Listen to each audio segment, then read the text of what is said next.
Mr. Patel, my second question is, should we worry more about your memory or your veracity?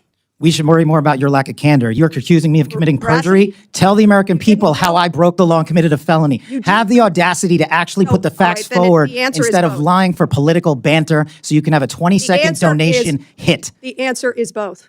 I believe that the answer is you're failing, not me. Play my time. Go ahead. Tensions erupted on Capitol Hill as Senator Madeleine Dean and FBI Director Kash Patel locked horns in a fiery exchange that exposed deep divisions over justice, transparency, and political bias. What began as a standard oversight hearing turned into a defining moment about the FBI's credibility and the limits of executive power. This wasn't just another hearing. It was a battle for truth, accountability, and public trust.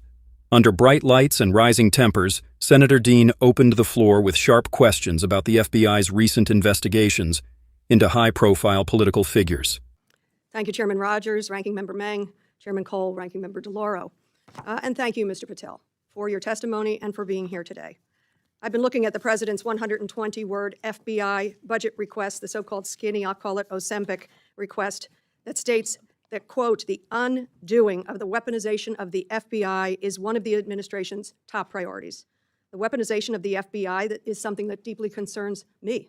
It should concern all of us. And yet, since taking office, President Trump has been on a revenge tour.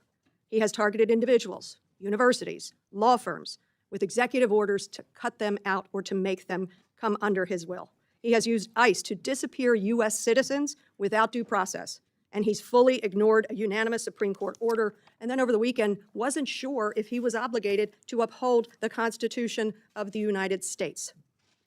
In your book, your recent book, Government Gangsters, you include an appendix with a list of names that people have referred to as an enemies list. Now, I know you will claim it's just an appendix, not an enemies list. She pressed Patel on whether the Bureau was still acting as a neutral law enforcement agency or drifting into partisan territory.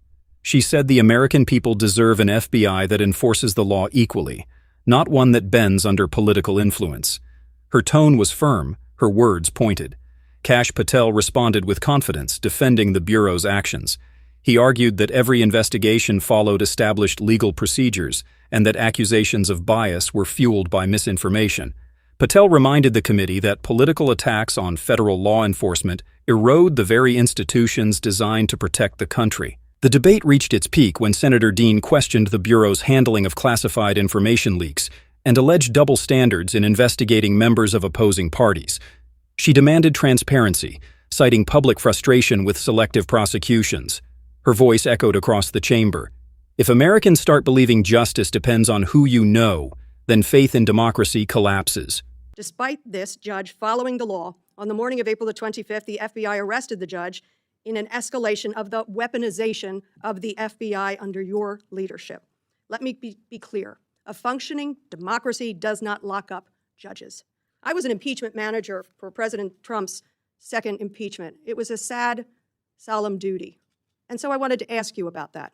Mr. Patel, as you and the President continue to weaponize and investigate his perceived enemies, as you follow this blueprint, when can I, a former impeachment manager, expect the FBI at my door? Ma'am, you want to know who was targeted by a weaponized FBI? Me. You want to know how and why? Well, you want to know what I'm doing to fix it? Let me move on. Well, you should read the book because there's no enemies list on that book. So there are people that violated their constitutional obligations and their duties to the American people, That's good. and they were rightly called out. And you should give that book to every one of your constituents so they can read about it. I won't be doing that. That's their loss.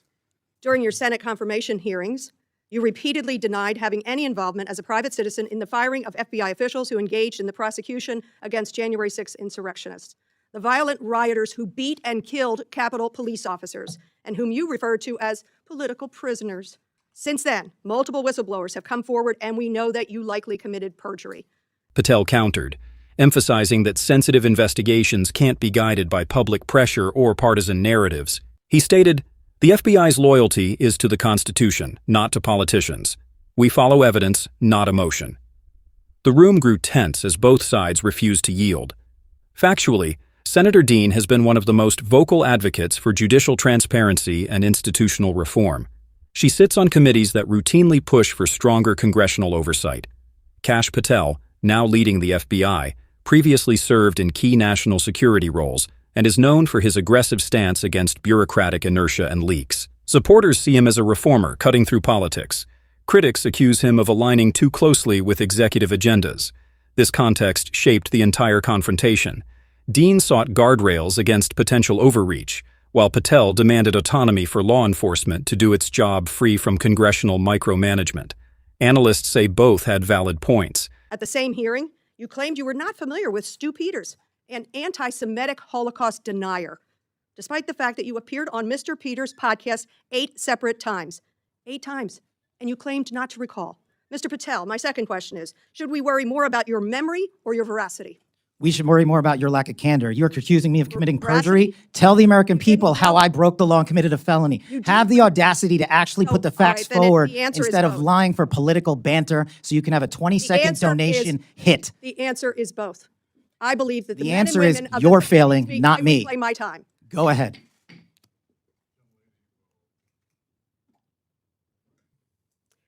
Mr. Patel, I believe that the members of the FBI, and I know many of them, many retired, 38,000 people, as you say, it's a little less than that now, deserve the very best, deserve extraordinary independence, deserve freedom from the fears of being investigated, the freedom of coming forward to make sure they're doing their job.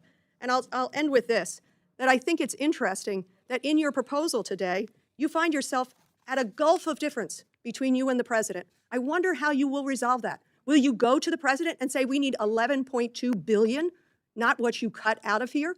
You're asking for more than $1 billion than the president's request. Are you going to go to the president and straighten out that gulf?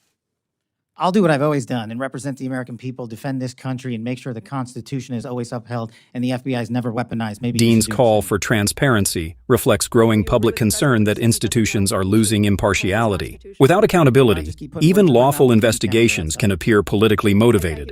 On the other hand, Patel's defense underscores the need for operational independence. If every action is second-guessed through a political lens, the Bureau risks paralysis. The clash highlighted a fundamental tension in American governance: how to maintain both oversight and independence, trust and discretion, transparency and security. Neither side walked away victorious. Instead, they left a question hanging over the chamber: can America rebuild trust in its justice system when every investigation becomes a political battlefield? As the gavel fell, the message was clear. This wasn't just about one case or one committee. It was about the future of accountability in a divided nation. Senator Dean called for sunlight. Patel demanded room to work. Both claimed to defend democracy. Yet their definitions of justice stand worlds apart. Should Congress tighten oversight on the FBI to restore trust? Or should it step back to let law enforcement operate free from political influence? Tell us what you think in the comments.